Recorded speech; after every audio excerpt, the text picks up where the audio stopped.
सिद्धू मूसेवाले को कत्ल करवाने वाला, सलमान खान को मारने की धमकी लगाने वाला और सलमान खान के करीबी दोस्त बाबा सिद्दीकी को पिछले दिनों कत्ल करवाने वाला लॉरेंस बिश्नोई कौन है, जो तकरीबन 700 से जायद गैंग वार को जेल के अंदर बैठकर कंट्रोल करता है। ये लॉरेंस बिश्नोई कौन है जिसके चर्चे पूरी भारत के सोशल मीडिया पर हैं। भारतीय सुर्खियों के अंदर ये बंदा छाया हुआ है, इसके ही चर्चे हैं। लॉरेंस बिश्नोई कौन है, इसकी शुरुआत कहां से होती है, ये कहां पैदा होता है और इसकी गैंग वार के अंदर एंट्री किस तरह होती है, जानिए इस वीडियो में। बिश्नोई खानदान से ताल्लुक रखने वाला लॉरेंस बिश्नोई कौन है, कहां पैदा हुआ है, इसकी एंट्री किस तरह होती है गैंग वार के अंदर और सियासत के अंदर।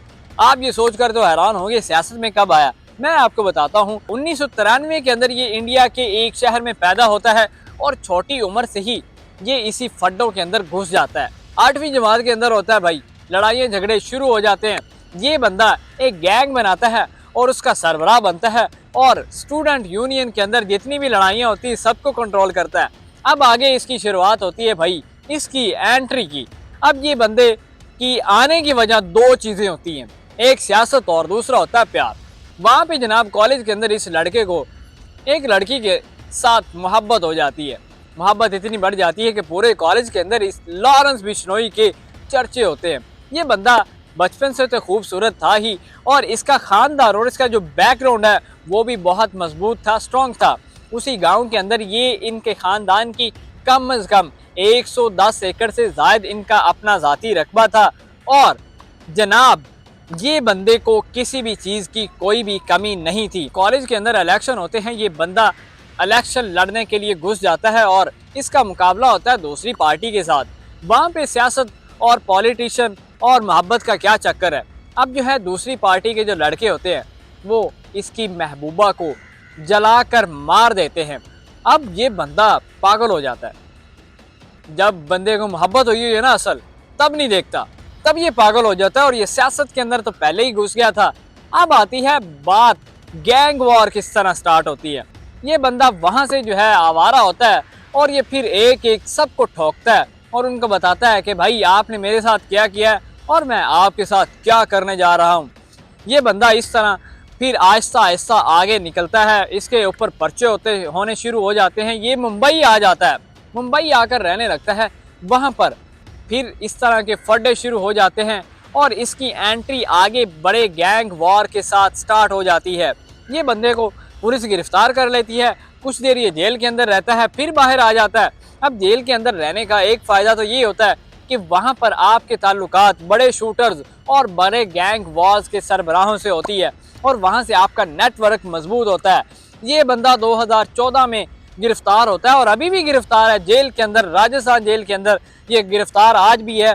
और ये बंदा जेल के अंदर बैठकर तकरीबन 700 से जायद गैंग वार को कंट्रोल कर रहा है और इसका नेटवर्क इतना बड़ा हो चुका है कि भारत के अंदर कोई भी बड़ी सेलिब्रिटीज़ है वो सारी इसके ख़तरे में और इसकी टॉप लिस्ट के अंदर है। ये जिस ख़ानदान से ताल्लुक़ रखता है वो ख़ानदान, इसके अंदर दो मेन रोल हैं। ये काले हिरन का शिकार भी नहीं करने देते, बल्कि जितने भी जानवर हैं उनका शिकार ये लोग नहीं करने देते। और दूसरा ये है कि ये पेड़ पौधे दरख्त उनको नहीं काटने देते। इनका ये कहना है कि ये दरख्तों की भी आम हमारी तरह ज़िंदगी होती है, इनको काटना नहीं चाहिए। और रही बात जानवरों की, ये जानवरों को भी कहते हैं कि आम बंदों की तरह इनकी भी एक एक्सपायरी डेट होती है, ये खुद मरें, जलाना नहीं चाहिए, इनको कुर्बान नहीं करना चाहिए, इनका शिकार भी नहीं करना चाहिए। अच्छा जी, 1998 के अंदर सलमान खान शिकार करते हैं काले हिरन का और सुर्खियों में इसके चर्चे होते हैं। तब बिश्नोई खानदान वहाँ पे रहता होता है और वो सलमान खान पर केस करवाता है। इस केस को अभी 26 साल हो गए हैं, जमानत हुई है और तकरीबन 16 दिन जो है सलमान खान को इस मामले पर जेल हुई है। अब ये है इसको पता चलता है और तब ये सलमान खान का दुश्मन बनता है और ये कहता है कि भाई सलमान खान को इसकी औकात दिखानी है, सलमान खान को जब तक नहीं मारा मेरा मिशन पूरा नहीं होगा। अच्छा जी, इसी मामले के अंदर जनाब पिछले दिनों सलमान खान के घर पर भी फायरिंग होती है। इसके अलावा बॉलीवुड के और भी जितने लड़के हैं जो मेन सेलिब्रिटीज हैं वो इनका शिकार हो चुकी हैं और उनको खतरा है। एक इंडियन कॉमेडियन है जो बिग बॉस पिछले दिनों भी जीता है, मुनव्वर, उसको भी कॉल करके धमकी आती है। उसके बाद पिछले दिनों एक क्लिप वायरल होता है हनी सिंह का, हनी सिंह को भी कॉल करके धमकी लगाई जाती है कि भाई आपकी ज़िंदगी अब खतरे में है। इसी तरह ये बंदा जेल के अंदर बैठकर इतनी बड़ी गैंग वॉर चला रहा है, इसको कंट्रोल वाला किस्सा हो सकता है। कभी कभी तो ये इसका दिल करता है जो जिसको मरवाना हो भाई ये कर देते हैं, इसकी पूरी लिस्टें जारी की हुई हैं। अच्छा, ये ख़ानदान, इसकी बात कर रहे थे, ये ख़ानदान इतना स्ट्रिक्ट है कि ये अपनी गर्दनें कटवा देगा लेकिन पेड़ पौधे और दरख्तों को कटवाने नहीं देगा। एक दौर के अंदर पार्टीशन से पहले एक बादशाह था, उसने कहा कि इस दरख्त को काट दो, यहाँ पे उसने महल बनवाना था। वो वहाँ पर बिश्नोई ख़ानदान का एक बंदा था, उसने कहा मैं अपनी गर्दन कटवा दूंगा, मैं पेड़ और ये दरख्त जो है ये नहीं काटने दूंगा। वहाँ पर उस बादशाह ने 100 बंदों की गर्दनें काट दी और उन्होंने दरख्त नहीं काटने दिया। तो ये आप देख सकते हैं कि इनकी ये रूल्स होते हैं। इसी वजह से ये जो है ये बंदा अब इसको हिंदू डॉन के तौर पर जाना जाता है और ये इस वक्त इसने किसी बंदे को नहीं छोड़ा जिसको इसने धमकियाँ ना लगाई हों। ये बंदे का टारगेट बहुत बड़ा है। अभी ये किस तरह पॉसिबल हो सकता है कि ये बंदा जेल के अंदर बैठ कर ये गैंग वार चला सकता है। जो पिछले दिनों कनाडा के साथ इंडिया का जो एक मामला चल रहा है, कनाडियन प्राइम मिनिस्टर ने भी, उस बंदे ने भी कहा है कि इस बिश्नोई खानदान के साथ, बिश्नोई गैंग के साथ मिलकर ये कनाडा के अंदर भी जो धमाके और मामला ख़राब करवाने में भारत का बड़ा हाथ है। जब इस बंदे का दिल करता है टीवी चैनल पर आकर इंटरव्यू भी दे देता है, जिसको मिलना हो उसको मिल भी लेता है, जिसको मरवाना हो उसको मरवा भी देता है। इसके 2-4 सोर्सेज है। इसके एक बहुत बड़ा गैंग है जिसको कनाडा से भी कंट्रोल किया जा रहा है और बरतानिया के अंदर भी इसके मेन और टॉप बंदे बैठे हैं। अब देखें कि जनाब जो बंदा वहाँ पे आवारा होता है वो इस गैंग वार का हिस्सा बनता है।